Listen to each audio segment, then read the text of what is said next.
measure it flat, it contradicts that. I'm spitting flat facts and that.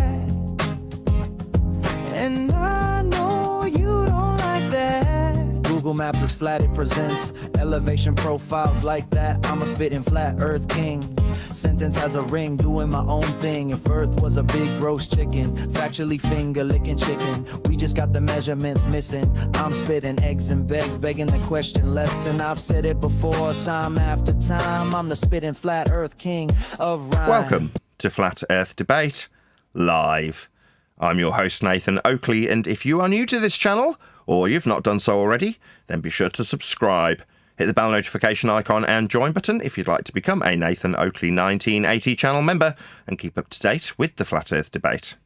If you would like to support the channel, there is a super chat that runs alongside each of these shows while they are live, and there's also a coffee, Patreon, crypto and thanks button in the info box below the video. Most importantly, if you'd like to join the discussion, simply mute the page you are currently watching, then click the link in the info box below this video to join the panel and express your views on the nature of Earth. If you do join, please don't swear. If you do, you'll be ejected, and if you are, please don't try to rejoin the stream using sock accounts. You'll be warmly welcome back on the next stream. Please also share the show on social media. Sharing the show obviously increases the live audience, but this in turn increases the chances of a more diverse panel, so please share the show on Facebook and X. Now we are joined by Click OK, Len, Neil, Surf Daddy, and a whole bunch of people in the Flipside Discord server. So welcome one and all. How are you? Good afternoon, everyone. I'm very well, very pleased. Tested my, I don't want to say tested, it's acoustic treatment, but tested out the visual appearance of my new panels that are now behind me installed, although with a tiny little imperfection that might lead me to getting one of them changed, and checking out whether or not my alternative mic works nicely. Going over to this, which is the Freddie Mercury mic, or Shure 565 SD. It's just got a slightly noisier switch than the other ones I typically use. Book's coming along nicely. Very pleased with how the progress on that's doing. So yeah, I don't know, things are pretty good. How are you?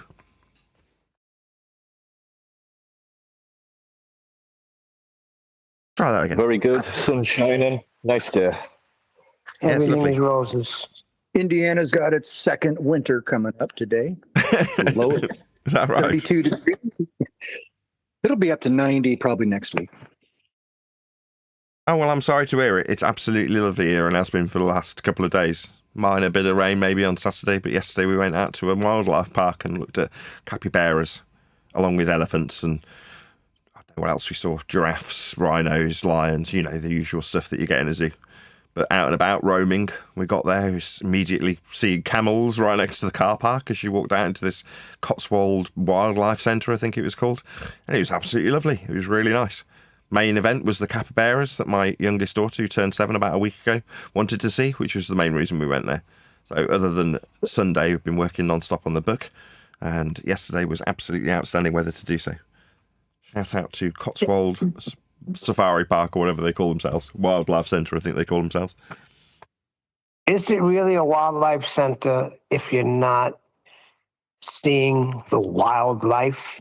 Like, to me, my idea of wildlife would be watching a lion track down an antelope, because that's what happens. I mean, maybe. I mean, these were in captivity, obviously, for us to be looking at them. So from that point of view, are they the wildlife that's in captivity out in the wild? No, they're in captivity, so we can all gawk at them and point camera phones at the lions and go, wow, doesn't it look awesome? Things like that.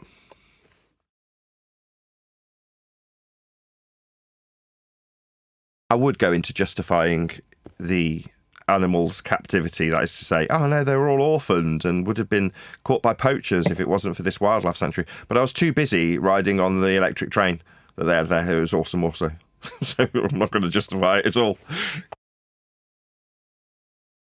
No, I'm just saying, I would like somebody, one of these zillionaires, to come up with a realistic wildlife park where you could go and watch a cheetah like track down a freaking whatever they hunt. I don't know, because they're smaller cats.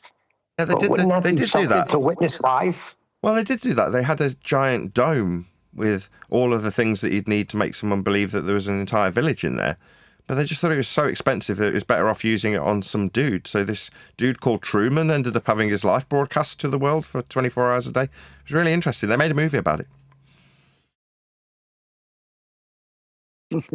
I think they actually do have something like that, if not in Indiana, close by here in the Midwest.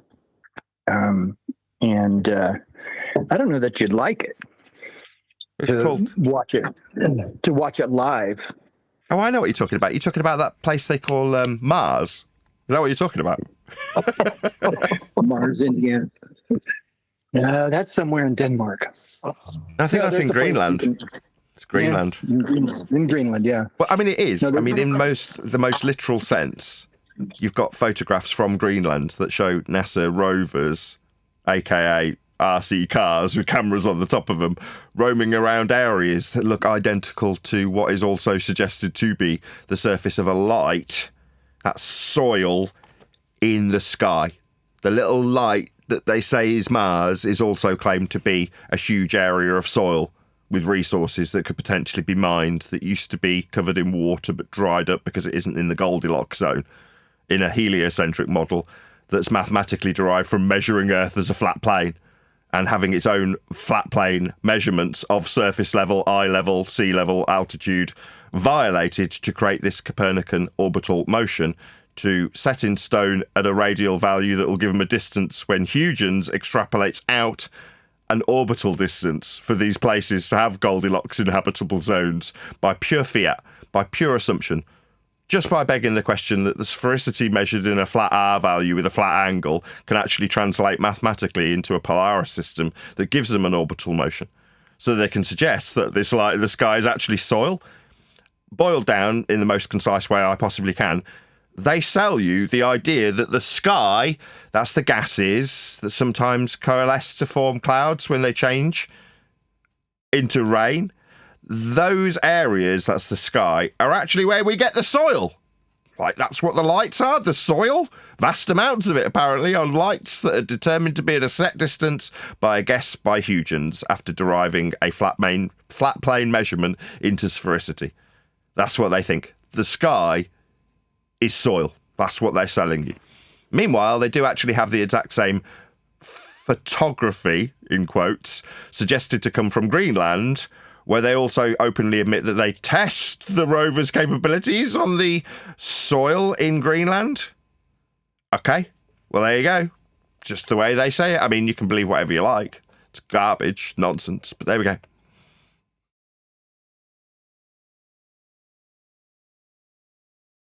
Soil in the sky. In my 25 years of professional gardening, I have never found any soil in the sky. It's always beneath my feet. Ain't that something, though? They tell you it's up in the air. And we could get to some of these places. They're on their way. I don't know what you're talking about, but there's just been a rocket launch, and they've been sending pictures back from the Artemis, too. I don't know how you're denying these. I'm not. I couldn't give a crap about Artemis. But my wife, who's a bit more normie than I am, was pointing out that lots of other normies question it based on its lack of consistency with modern technology. So it's one thing to argue about why they would use a camera that's, I don't know, 10 years out of date to point back at the blue marble like they did in the 70s, or are alleged to when they went round the moon then. Like, okay, so we end up with people like Math Powerland giving us photo or painting as a conception of this photorealistic artwork of a claimed to be picture from outer space that violates the second law of thermodynamics. The gas we're breathing at high pressure isn't going into that area, but the rocket can to take a picture. Your average, I don't know what the generation is, but sort of millennials and below are saying, well, if we've got the technology to just film stuff on an iPhone with huge amounts of data, why wouldn't they just have one slap to the side of the window and film the entire journey? It's because they need to have it be adhering to the 90-10 rule, which is 90% truth and 10% bullshit. Well, if you've got a whole live stream of going into a sky vacuum that doesn't exist, like traversing the wardrobe. Well, we're going to traverse the wardrobe into Narnia live, and we're going to have the camera phone show exactly what would happen when you went to the back of the wardrobe.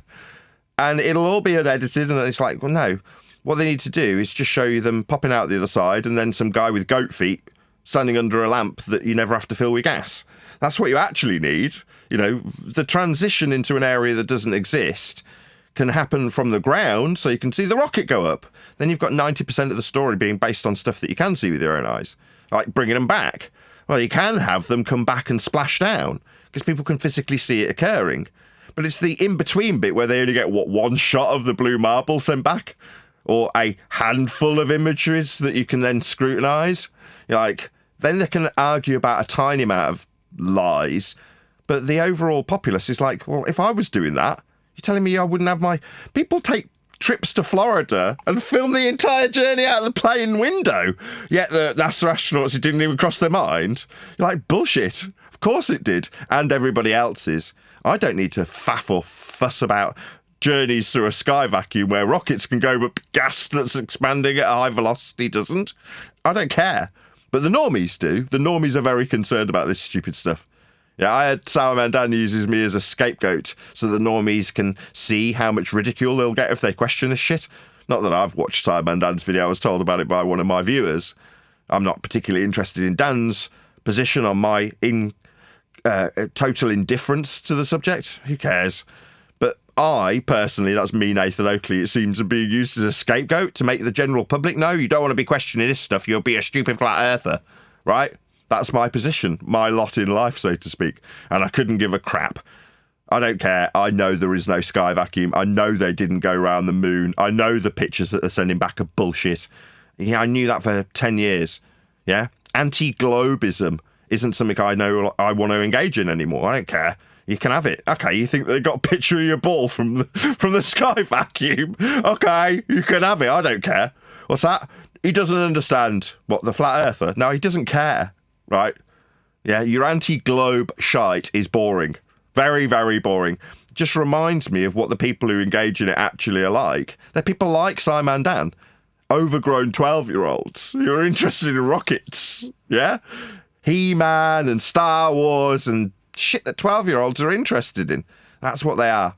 Yeah? Overgrown 12-year-olds who are interested in rockets and sky vacuums that violate the second law of thermodynamics. Well, me, I'm not interested. Couldn't care less. When it came up on my shorts feed, I'm like, it's got to be a flat earth. There it is. There's the flat earth proof. They're measuring the altitude from sea level. So why would I care? I don't. The normies care because they see it for what it is, complete bullshit. In a day and age when you can film constantly, yeah, you can have some Karen who's threatening your car be filmed and go on TikTok, yet we haven't got an entire feed non-stop. Yeah, of course, that makes total sense to anybody who's looking at it. And that ain't me. I couldn't give a crap about this stuff. It's just recycling the same old garbage they fed to people when we were anti-globers. No, we're not. Well, I don't care. Earth's measured flat. What about their altitude? What about their trajectory? How are you going to calculate that unless you've got a Cartesian system? You don't, you can't, you won't ever. It wasn't ever before. What's that? You haven't got any telemetry data from the last time you went? Well, of course not. It would show you unequivocally that Earth's being measured flat for the so-called journey into an area that doesn't exist. That's what a trajectory is. So having a trajectory ends the discussion. So why would I argue about going into an orbital motion that I concisely summarised at the top end of this show as being a derivative by Christian Huygens after a flat Earth measurement to get an R value? I don't care. Have it. Have your flat Earth measurement that builds your ball, that makes you think that Christian Huygens can just guess that Venus is the same size as a flat Earth measurement for an R value, superimposed onto a light in the sky called Venus that's suddenly Earth's twin then. It's the same size. Why? So you can scale the distances and have a distance to go around the moon with? Well, that's a bullshit story that doesn't stand scrutiny and violates the base principle of the Earth that's measured flat to create it. You, on the opposing side of anti-flat earthism, that's anti-globism, might tell the person that their sky vacuum doesn't exist in line with 5-year-old rhetoric from us. Or you can say every aspect of every detail of their claim for a ball is built on a foundation of flat Earth measurements. If you understand that, you understand how stupid it is to argue with ball believers. Have it. It means that you've simultaneously got to accept that Earth's measured flat to give you a radial value, to give you orbital motion, to give you a sky vacuum with an altitude, to say that space starts at sea level. Every aspect of every element of a story that has people going out to a second law of thermodynamics violating sky vacuum requires Earth measured flat for it. So who gives a crap? Let the normies worry about whether or not they've got 24 hours of footage on phones. When you know that they've got to measure Earth flat to produce the system to lie about there being a sky vacuum, you stop caring about it. You're just like, oh, it's just some stupid story, like He-Man or Star Wars. That's all it is.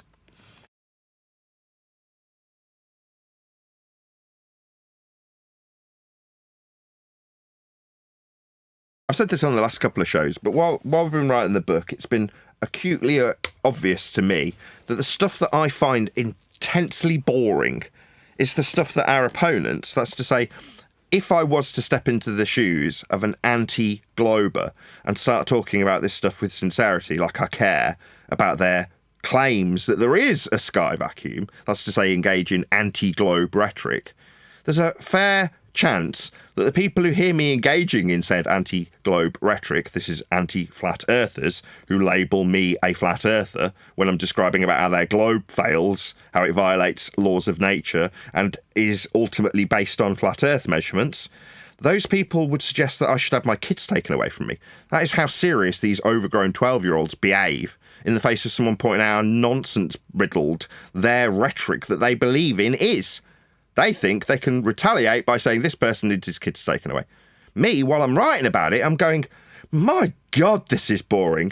This is going to send people who read my book to sleep. So I need to acknowledge, that's nod to, the person reading it and go, I understand this is boring. Huygens assuming Venus has the same radial value as Earth, as it's boring. But you fart-sniffing, overgrown 12-year-olds think it's the most important thing in the world, and you'd see that people like me get censored out of existence, their kids taken away. I'm sure if you could have me jailed or even killed, you'd quite happily give the nod when you think that you're Batman, right? That's what you idiots will do. That's our opponents on the anti-flat earth side, labelling incorrectly me a flat earther, when I, as an anti-glober, tell the world how failure-ridden the notion of travelling around a moon in an orbital motion that's derived from flat Earth measurements is. That's all it is. Me expressing the anti-globe rhetoric and its annihilation based on its own foundational defiance when you're taking flat Earth measurements to create a bull belief with. Orbital motion's no exception. Sky vacuum and its altitude's no exception. Everything about this whole story is garbage. Like I say, I'm not interested in debunking it. I'll leave that to the normies who go, why haven't they got iPhone footage? So that anti-flat earthers can say, oh, well, they've got other jobs to do. Really? Why don't you just get one dedicated guy to hold the phone up to the window? Is the argument that I haven't got any interest in having. Leave it to the normies to question it. So they can argue about how it is actually a globe and you just don't understand. Me, I do understand how flat Earth must be measured to create this rhetoric. Oh, and what do you know? We've got the equatorial plane on screen when I transition back to the panel and the Discord server. What's this? A Cartesian system with a glorified protractor wrapped around an equatorial plane that we must measure Earth flat for the angles to all stars? Yeah, that's correct. Earth's measured flat. Your ball's based on it. Now, at the moment, I'm having to write extra little bits into my book where I disclaim how a redundant argument that says that if you want to believe in a globe, that's the redundant bit, you must first measure Earth flat. Now, the fact that we do measure Earth flat supersedes me telling you that in the rock of acceptance when it comes to flat Earth measurements, you can then use them to create a globe with. No, that's heliocentrism. Ipso facto based on flat Earth foundations and measurements of Earth's surface as a level plane. Sea level would be the most obvious example. It's measured. It's an average of flat Earth measurements that we use to describe the differentials in the surface topology. There's no curve. We've measured it. It's flat. So you don't need to worry your precious little head about it when you tell me how globe-shaped it is. I don't care anymore. It's inconsequential. The normies can be told how they don't understand. Me, I understand how your stupid faith requires Earth be measured flat, making every argument we ever had completely and utterly void, redundant, useless, surplus to requirements. It was measured flat anyway. The entire religion that they're telling me is ball-shaped depends on it being measured flat, formerly known as the rock and hard place argument. Either sink to your knees in acceptance of how flat Earth must be measured to derive radial values from surface level angle measurements to mountains, or sticks and shadows giving you angles off a flat plane to the sun. Maybe you'd like to deny the elevation angles used to form a latitude system. Maybe you'd like to deny the longitude system and its utilisation of angle measurements to the sun. Deny it all! Couldn't give a crap! That's how it's done. Earth's measured flat. What do you mean, redundant? You're going to make a lot of enemies like that. If I accept that I can measure sticks and shadows in the ground off a flat Earth to create a radial value flat, to derive sphericity from said radial value, so then if I ignore everything I've just said, we can automatically assume, that's beg the question, of Earth having the sphericity the flat Earth measurements afforded it. That's a violation of the base measurement in the first instance, by the way. I'd have to ignore that too. Then we can argue about how flat Earth wouldn't work based on the transformation of the flat Earth measurements into sphericity. We could do that, but that would be, to quote me 30 seconds ago, redundant. You've got half a dozen different flat Earth prerequisites that the foundations of globe belief are built on. Now, I'm not going to ignore them. And if you, my so-called previous opponents, want to say, nah, it's okay to measure Earth flat to build a ball, it's easier that way. End quote, Dave McKeegan. Or, yeah, of course we measure Earth flat. It doesn't mean it is, Simon Dan. You can do that. It's just you're engaged in quite clear and obvious verbalised cognitive dissonance. Now, again, if you're watching that and you go, yeah, that makes total sense. It's okay to, quote, measure Earth flat because it isn't. It's a really big ball. You can believe that that shit makes sense. You can do that. It's delusional, it's idiotic, and I'm not going to engage in such stupidity. To build a ball to tell me how flat Earth won't work when your foundations are flat. That seems silly. Any arguments about how ball-shaped the world could be, and then showing how ball-shaped it isn't, just revolve, no pun intended, around ball-shaped thinking. And that ball-shaped thinking isn't required when you know that formulating a ball-shaped world to believe in requires unequivocally you measure Earth's surface level. You utilise sea level. You measure your altitude with respect to sea level and its flat Earth prerequisite measurements in an average. You ignore that eye level is parallel with surface level. You can do that. I grant you my permission. But it doesn't change that every single thing I've just detailed is Earth being measured flat, in all circumstances, by everyone, including ball believers, without any exceptions. Everyone measures Earth flat, even for dumb ball faith. So when you're talking measured flat, you're pretty much knocking everything out of the box, and it all becomes redundant because, to start with, you're measuring Earth flat. Yes. Makes it pretty simple, doesn't it? Yeah, it makes it simple beyond the comprehension of those who would ignore the presupposition, those who would beg the question and ignore all flat Earth prerequisites. That's okay. I mean, I can take, in my new book that's about to come out in the next week or so, the person's cognition through the path of their ball faith with all flat measurements being disclaimed along the way. Now, it makes it quite difficult to write because I'm explaining how a former faith that I had in the ball can be opposed when labelled as a flat earther. That's anti-globism. And then the anti-globism that I engage in can be decried by those who would relinquish the fundamental principles of ball faith to tell me, a labelled flat earther, that I'm wrong. That's anti-flat earthism. I could do all of those things, but why would I?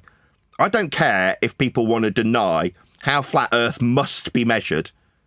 And if you want to say, yeah, it's okay for me and my faith in a ball to measure Earth flat, for convenience.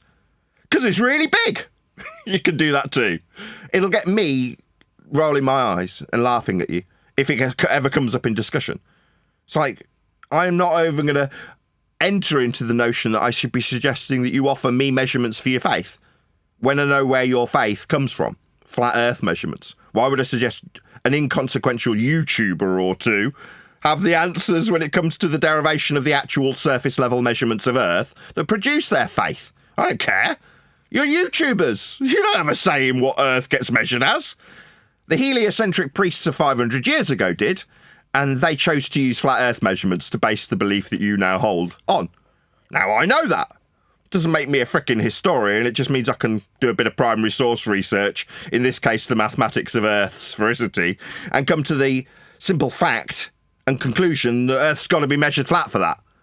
Now you don't have to like that. You can apologise for how flat it is necessary to be measuring Earth for your ball faith to exist, and then deny it for its flatness. Just because we measure Earth flat to create a ball doesn't mean that Earth is flat. It just means that we must measure it as a flat surface to create the ball, to say that the ball we created from the flat measurements is the reality of ball-shaped Earth that violates the measurements we took to create it. That's reasonable, if you like. It's not. It's stupid. But I've done this for long enough to be able to break down the cognition of those who think by default that they're on a ball when they haven't done any primary source research for where their ball came from. I have. It was from flat Earth measurements. I'll just spoiler. Yeah, you don't need to read to the end. It was all based on flat Earth measurements the whole time. And still is.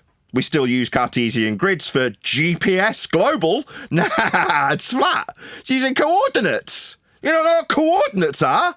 Maybe you'd like to show me a few and ask me how they work on a flat Earth. Yeah? Like other dumbass bull believers who take flat Earth measurements and ask us how they'd work on a flat Earth. Yeah? People who fail to do primary source research. That's all this is. Go and have a look where your ball came from. You'll quickly find Earth's measured flat for it.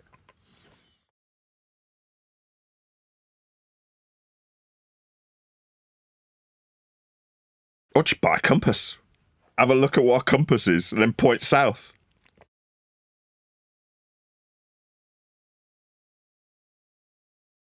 Well, according to the map guy that had a dialogue with one deck, that's not the way a compass works.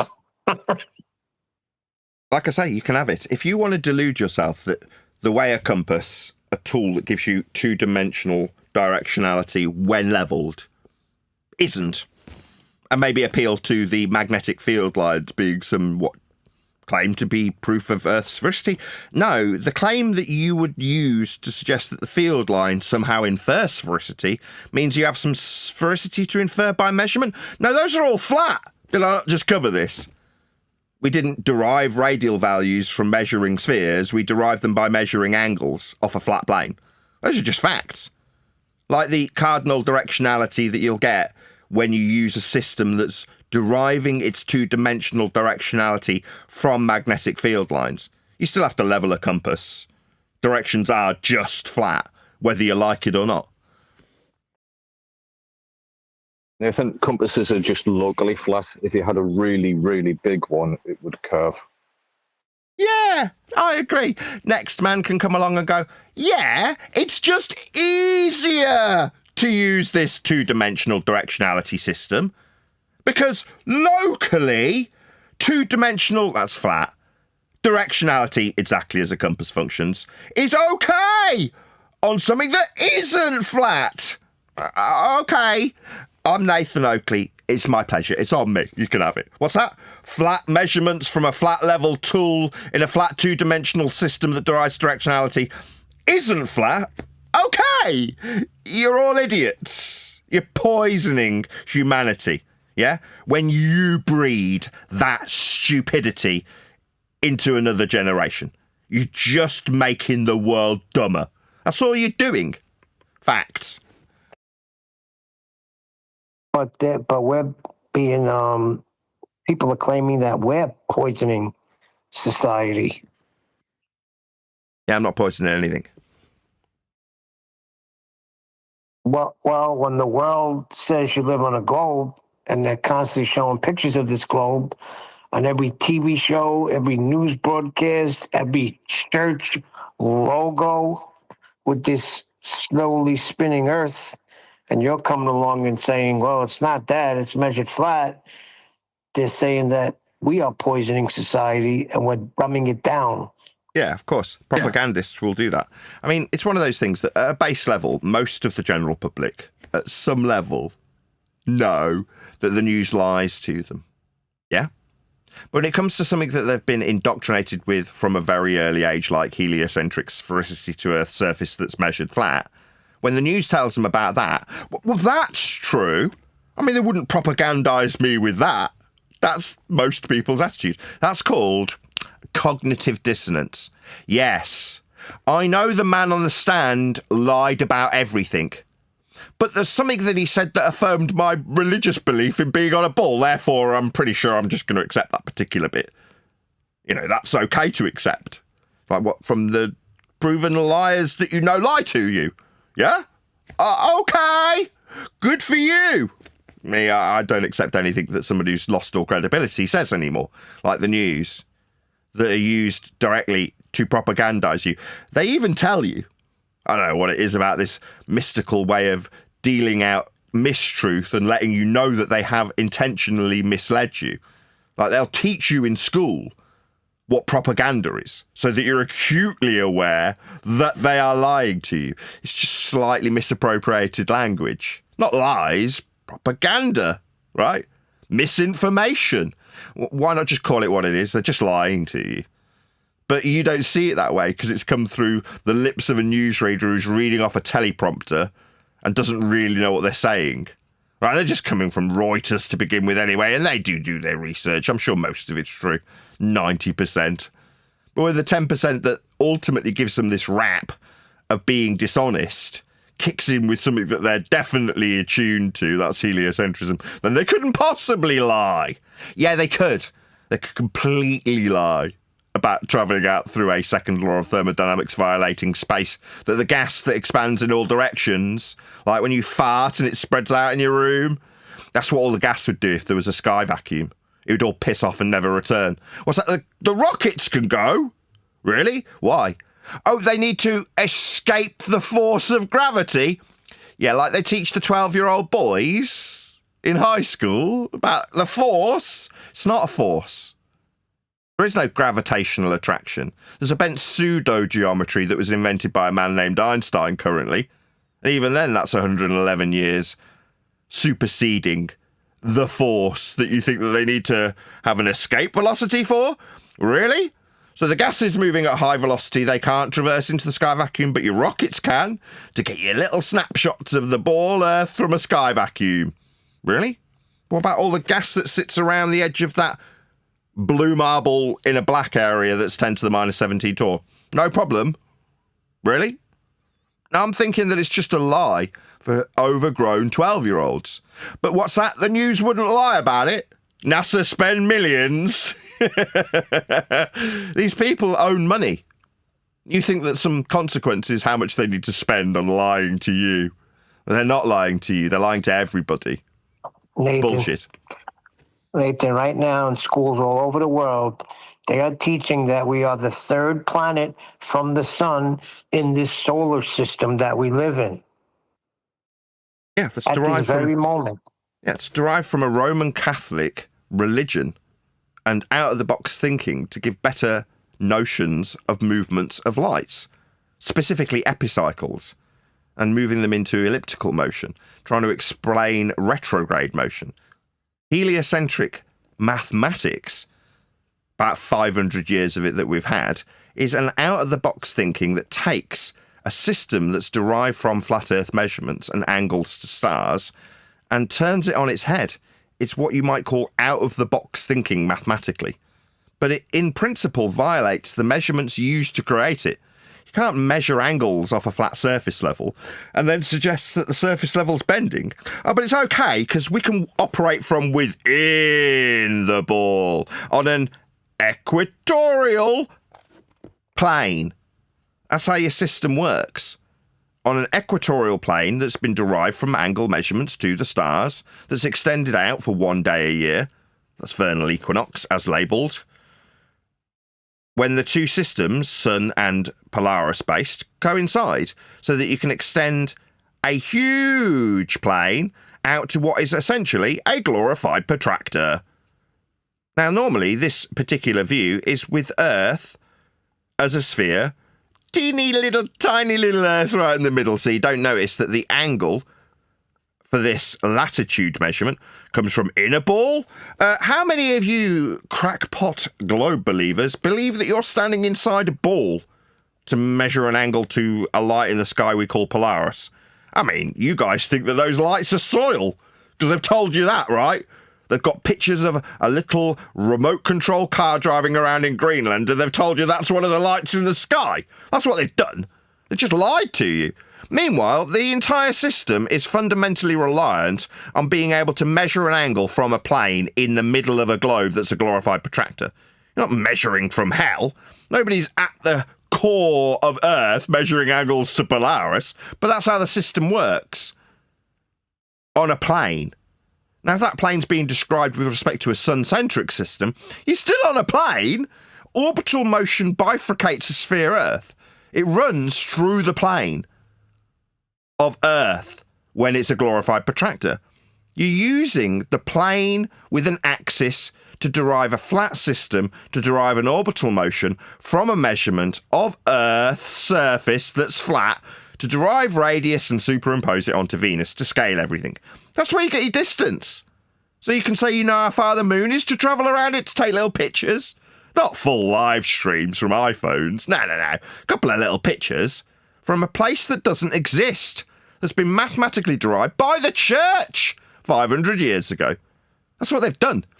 This bullshit is just, like I said earlier, specifically made cognitively expensive so that the 12-year-old overgrown boys, low-value beta cucks and gamma cuck males, can think that this valuable information, it's not, is actually worth something. Yeah, when they say, I'll have your kids off you, why? Because I've got it wrong when I've talked about how the R value was derived from surface level measurements of sticks and shadows and angle. It was. You don't like how flat it is. Oh, well, it's just more convenient to measure Earth flat for angles, to derive Earth's sphericity in a radial form from a flat derivation of a surface level measurement. Let's just ignore all the flat measurements, because we extrapolated that out when great men like Huygens superimposed that value measured off a flat plane onto Venus. There's obviously soil in the sky. Oh, what's that? It's just a gas, also not dispersing.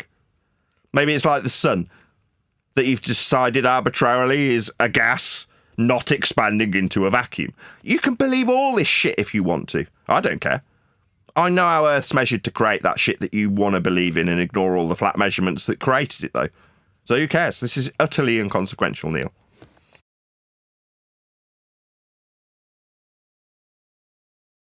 Not to the world, it isn't.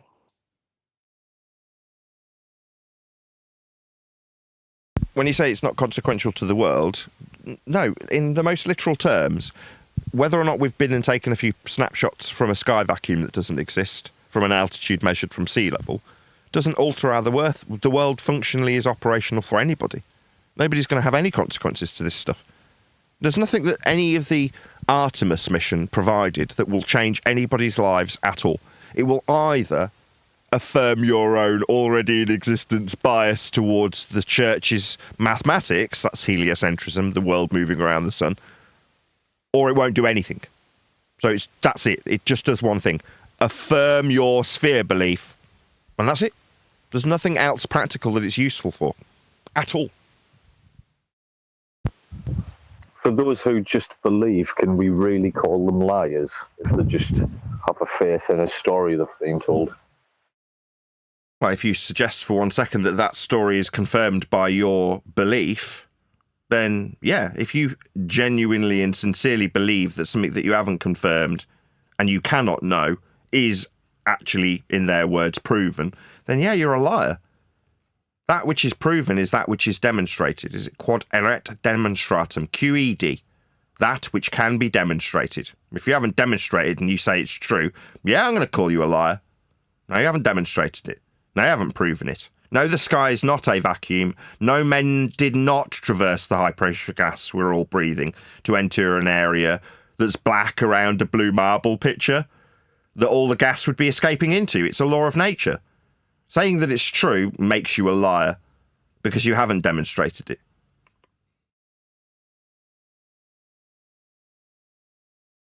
Well, they have, but when they do, it doesn't work the way they say it works. The gas fills the space. Right? We have like a 1950s video where the guy's showing you how gas fills the available volume. Yeah, but the available volume, when it comes to the second law of thermodynamics being demonstrated in universities, you get a guy with a bulb that's got a vacuum and he's got bromine in the other. He opens a valve and instantaneously the bromine fills the vacuum. The gas fills the space. What space? The space that's created when we measure Earth flat, derive a radial value, and then use out of date, 500 years of it, heliocentric imposition that's been created by the church. So the area that's been created after we violate the base principles of an Earth that's measured flat to derive a system that's got a space. Yeah, well, we needed to violate the base principle of the measurement that we took in the first place. Who cares about the violation of the second law of thermodynamics when you know that the only reason you can create that area, akin to Narnia, is by measuring Earth flat to create it?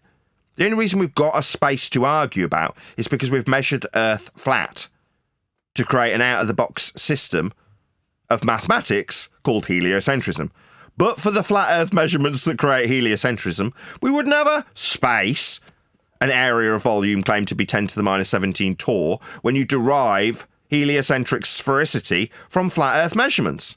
So we need the flat Earth measurements to create a space to argue about then.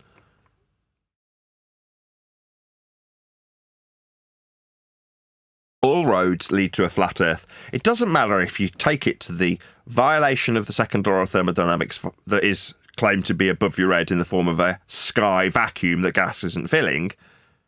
You'll always find that before you get to the point where you can argue about a sphere-shaped world in an empty vacuum, 10 to the minus 17 torr, you needed to create that world. Narnia doesn't just exist in the mind's eye of those who talk about it. You have to create it on the page first as a fantasy land. You have to describe it in terms of what it is.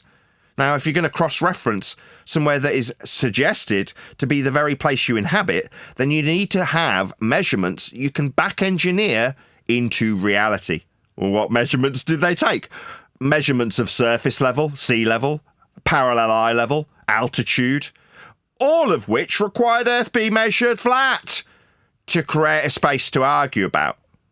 So yeah, we could argue about how the space created with flat Earth measurements violates the second law of thermodynamics, but the base principle of the measurements used to create that Narnia land prove it's measured flat, so who cares?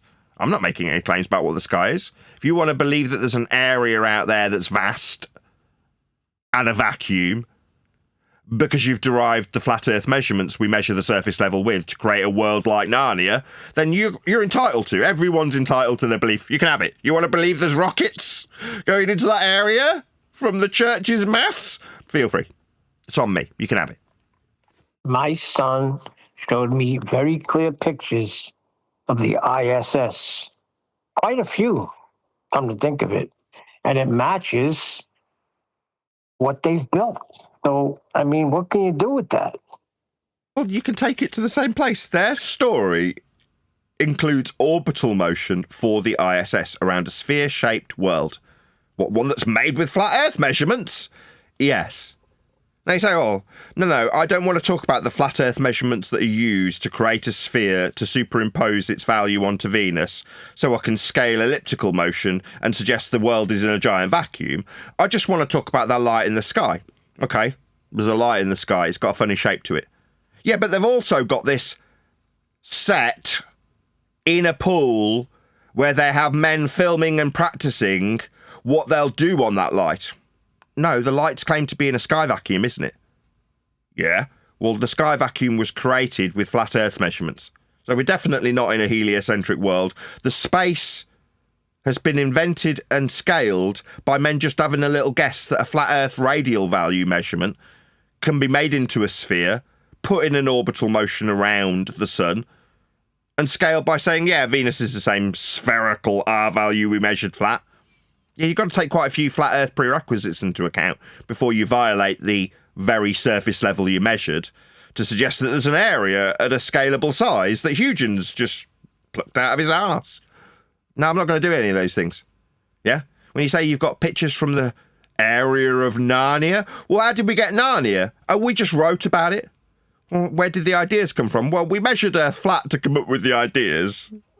But that means that we've definitely got a wardrobe we can traverse.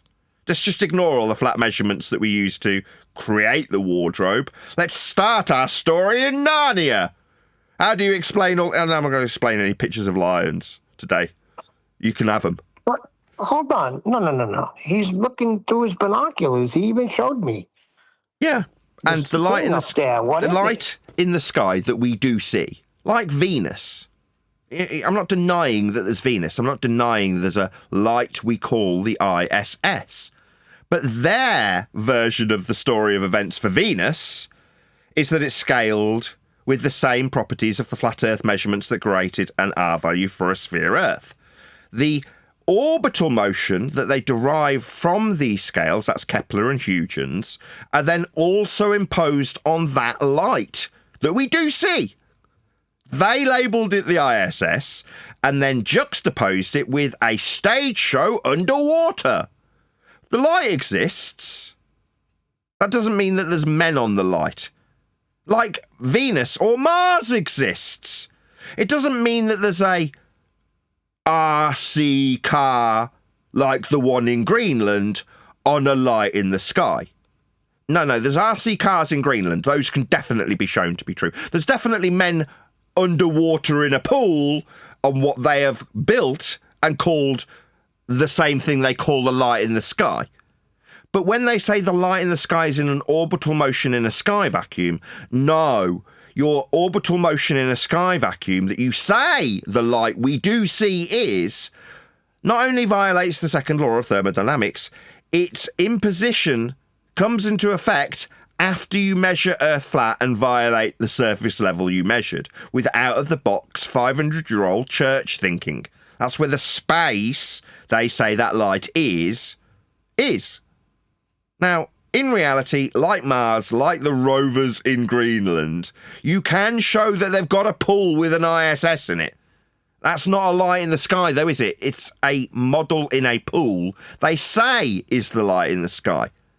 Meanwhile, they've got sets, very easily shown to be sets, with fake ceilings and CGI, where they have men on trapeze, float around with little harnesses, pretending to be Superman. That's what we have. Now, I'm not going to pretend for 1 second we don't have the lights in the sky. We do. We've measured them all from a flat plane and then superimposed those flat Earth measurements onto a baseline violating system that was thought out of the box by the church 500 years ago.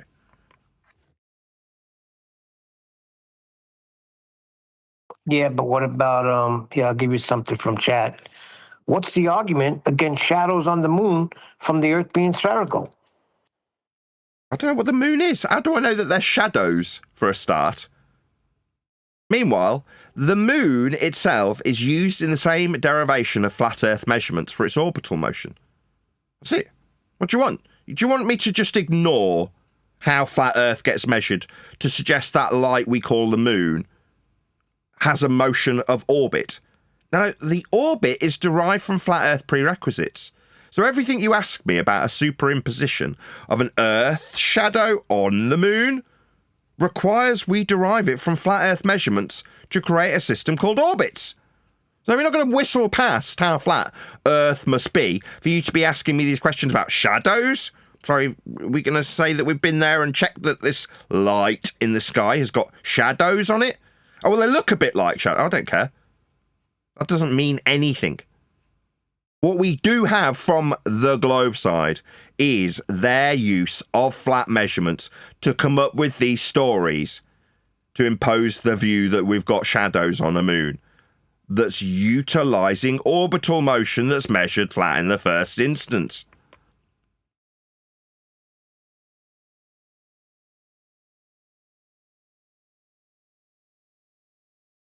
People want to work past the flat Earth measurements and go straight to the aspect of the story that they feel they can lean into the best. Okay. What are we going to do? Just ignore the flat measurements that got you here? No, we're not going to do that. When we do that, we haven't got a curved surface to put in orbital motion. So why would I start explaining how Earth as a sphere can create No. Earth as a sphere creating shadows is a violation of the base principle measurements, the Cartesian grids, the latitude and longitude system, the coordinates for the ground positions, the flat maps, the distance scales, the surveys, the elevation profiles, the eye level, the surface level, the sea level. You violate all of it. So I couldn't give a crap what you think the moon is. It's just your pie in the sky ideas. And I'm not interested. We measure Earth flat to come up with the ideas that you're leaning into. You, the guy in chat or girl in chat, haven't created these ideas. You're just trying to affirm your bias by believing you've got a gotcha question that simultaneously ignores every fact of flat Earth measurement requirement for your belief to exist to ask me this question about shadows on the moon. Well, I think Ranty was in the chat. I told him he's free to join. Stig, I don't know. He pops in every now and then with his little snide remarks, but he won't join. Nathan, wasn't he part of the show at one time? He knows how to get in and out of here, doesn't he not? I mean, it's a little button you hit and you could join. Got a little little sketch that's based on Ranty's observations of a clock. So you have two dudes and they're standing and they're looking out and they can see an island, and the one guy says to the other, you know what, that clock out in the distance, I can almost read the time off that clock. And the other guy goes, why, it's some sort of stupid flat earther. It's not a clock. It's a slightly looming, non-standard refraction, holographic projection of a clock from behind the physical, flat earth-derived, geometric, physical sphere-edge horizon. Therefore, it's not a clock, it's a mirage, you stupid flat earther. And the flat earther, in name only, responds, I just see a clock.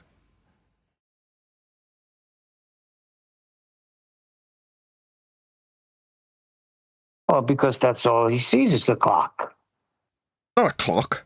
It's a slightly looming non-standard refraction hyena holographic projection of a clock from behind the Earth curve that we derived from flat Earth measurements. Stupid flat earther. Wow.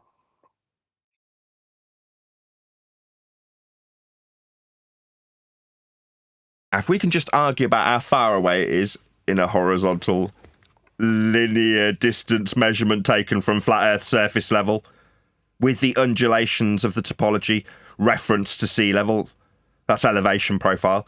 So long as we can draw out a line, linear, flat, straight, between point A and point B, we can then argue about how that flat Earth fundamental requirement in the measurement of distance translates to a distance to a geometric sphere edge.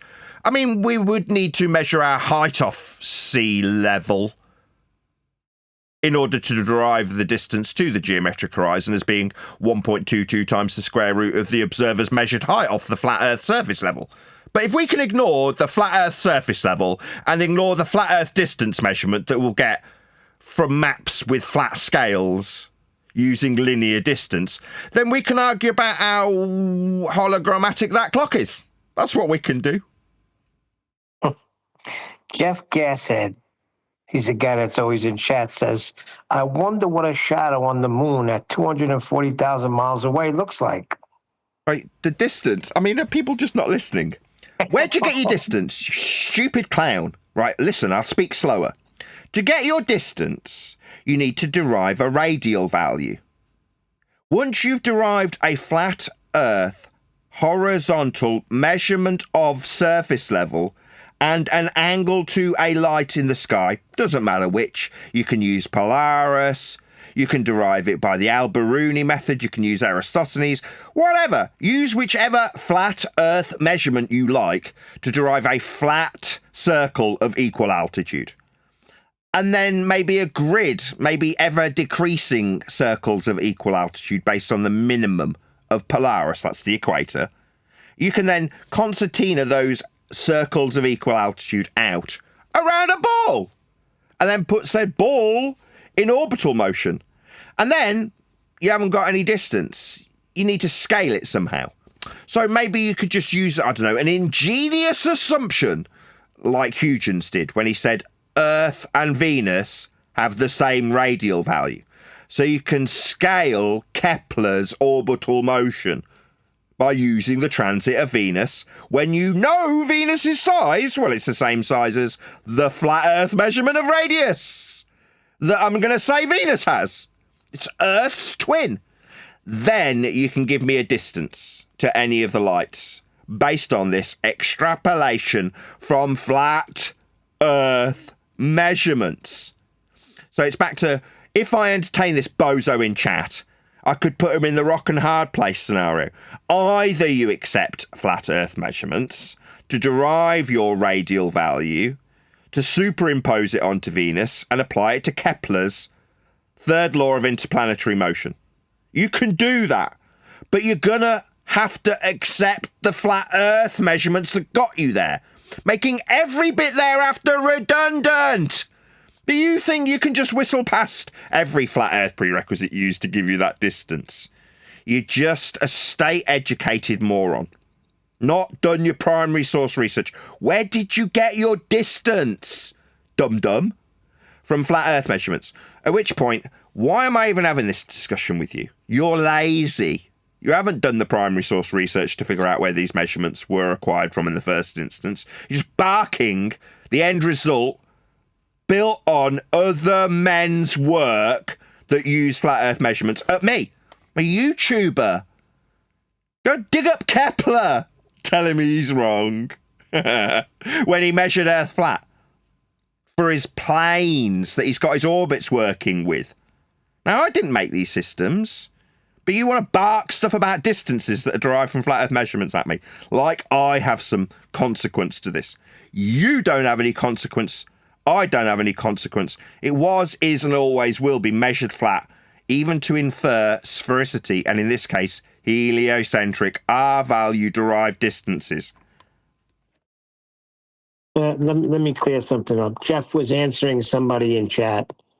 So, but it still stands. Once you come up with distance, where are you getting that from? Measuring Earth flat. Distance Well, itself that's is linear. the whole point.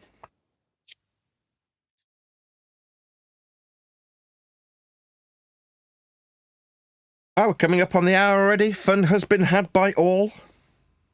Smash the super chat if you want to support this channel. Hit me up on PayPal if you want to support the ongoing work towards publishing All Roads Lead to a Flat Earth. Working title, actual title, Measured Flat by Nathan Oakley, which should be out hopefully in the next week or so. Also, join me on Patreon. Links below this video. A fair few people in the Discord server. How are you all doing in Discord? Does anybody want to add anything? And they've just felt like I've been waffling too much to add something. Yeah, it's good to see you back. I was gonna say the one point you made was actually true. So if they come out and say, Trump lied, most people will say, yeah, he lied. But if you talk about the flat Earth, for some reason, it's like taboo, right?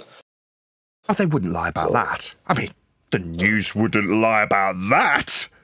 They lie about everything else but that. In fact, that's the only thing they ever say that's true.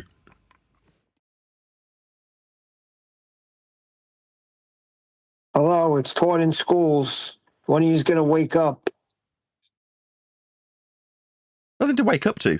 We were all taught in geography how flat Earth gets measured. We were all taught about topographical changes in elevation from sea level. We were all taught about distance in a linear fashion on maps.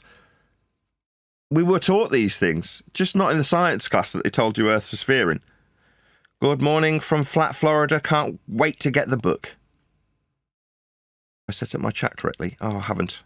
Let's see if I can just get this on screen. There we go. Oh, that's Goldie. Shout out to Goldie.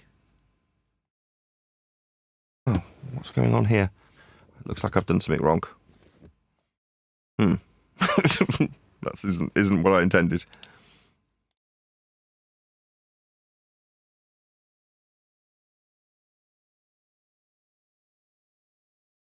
Nathan, you say, yeah, There we we go. were taught it in geography class, but you also taught when you stand around a globe in a very young grade, maybe kindergarten probably now, you stand the kids around a globe and tell them you live here.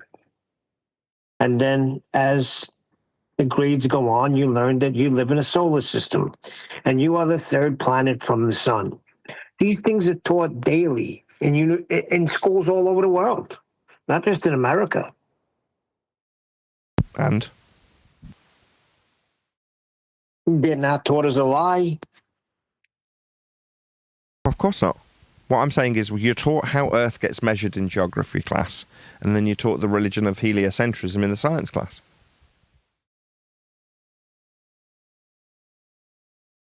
Yeah, I kind of see that because I remember very young, I went to a Catholic school and they taught us about the creation story.